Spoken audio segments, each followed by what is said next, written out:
Hello dear students, करते हैं next question. 25 जुलाई 2022 का सेशन 1। क्वेश्चन कह रहा है कि एक पार्टिकल है, पर्सन है, वो ए से बी मूव करता है। आर्क जो वो ट्रेवल करता है, ये आर्क ये 60 मीटर हमको दे रखी है, और यहाँ पे जो ये एंगल कवर होता है ए से बी में मूव करने पे वो 135 डिग्री अपन को दे रखा है। डिस्प्लेसमेंट निकालना है अपन को कितना होगा। तो सबसे पहले मेरे को पता होना चाहिए डिस्प्लेसमेंट क्या है। डिस्प्लेसमेंट है इनिशियल पोजीशन और फाइनल पोजीशन के बीच का शॉर्टेस्ट पाथ, तो वो ये है। मुझे मतलब ये निकालनी है लेंथ एक्चुअल में ये क्या होगी। ठीक है, ए बी। तो ये ए बी निकालने के लिए क्या करता हूँ, ये वाला जो ट्राइंगल बन रहा है अपने पास, उसको यहाँ बना लिया मैंने। ठीक बात है। अच्छा, ये वाली डिस्टेंस अपनी रेडियस होगी, ये वाली डिस्टेंस अपनी रेडियस होगी, यहाँ पे अपने पास एंगल बन रहा है। तो मेरे को पता है 135 डिग्री को रेडियन में लिख सकते हैं अपन 3π/4। एक और फॉर्मूला होता है अपने पास, एंगल बराबर arc, angle equals to arc upon radius. तो एंगल हो गया 3π/4 रेडियंस में। आर्क हो गई, ये आर्क अपनी हो गई 60 मीटर। 60 मीटर रेडियस को आर मान लिया अपन ने। तो यहाँ से सॉल्व करके अपने पास रेडियस निकल गई। चलो एक काम पूरा हुआ, रेडियस आ गई। अब अपन को क्या करना है, डिस्प्लेसमेंट निकालना है ना। अब देखो एक बेसिक कंसेप्ट सिखाता हूँ आपको। एक पार्टिकल यहाँ पे है तो उसका पोजीशन वेक्टर हो जाएगा ये, इसको r1 माना। फिर वो कुछ टाइम बाद यहाँ पे पहुँच जाता है, उसका डिस्प्लेसमेंट वेक्टर हो जाता है, उसका पोजीशन वेक्टर हो जाता है ये r2।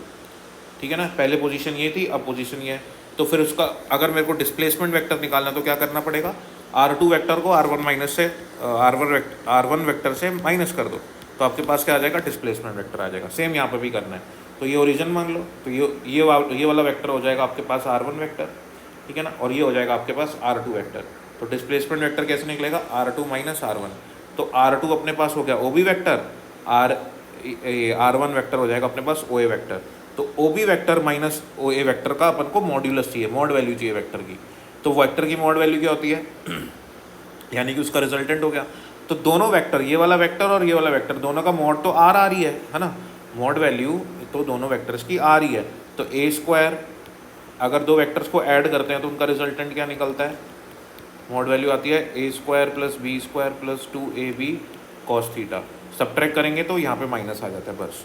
तो a² + b² यानी कि r² + r² करेंगे तो 2r² हो गया, माइनस 2ab 2r² हो गया cos थीटा। यहाँ लिखा हुआ मैंने r² + r² minus 2r² cos theta 135। cos 135 अपन को क्वेश्चन में गिवन है, -0.7 वैल्यू है, इन दोनों को ऐड करेंगे तो 2r² आ जाएगा, -2r² × 0.7। ठीक है, फर्दर इसको अपन ने सॉल्व कर लेना है। ये माइनस के साइन को यहाँ से मल्टीप्लाई करेंगे, 0.7 को 2 से मल्टीप्लाई करके इसको ऐड करेंगे तो 3.4r² अपने पास अंडर रूट में बनेगा। अब r की वैल्यू क्या है 80/π, तो r की जगह लिख दो वैल्यू 80/π। ठीक है, अब अपन को इसको क्या करना है, इसको सॉल्व कर लेना है। 3.4 का अंडर रूट निकाल लो, और ये तो 80/π से मल्टीप्लाई कर दो, तो स्क्वायर है और अंडर रूट के अंदर है। तो 80/π से 3.4 को मल्टीप्लाई करो, 47 मीटर आपका आंसर आ जाएगा। बोलो क्वेश्चन समझ में आया? समझ में आया? लाइक शेयर सब्सक्राइब जरूर करो। Thank you for watching.